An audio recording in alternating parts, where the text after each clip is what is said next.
Hello, this is Chris DeBon coming to you with the first in my series of solar power system installation clips.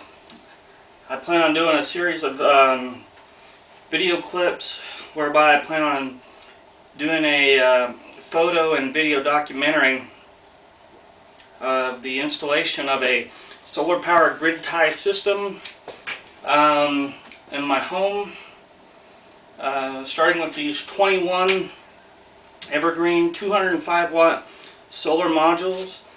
They're capable of delivering a maximum output current of a little over 11 amps and roughly about 18.5 volts each. Here in a second I'll show you what's on the other pallet, and we'll talk a little bit about what we have yet to buy still.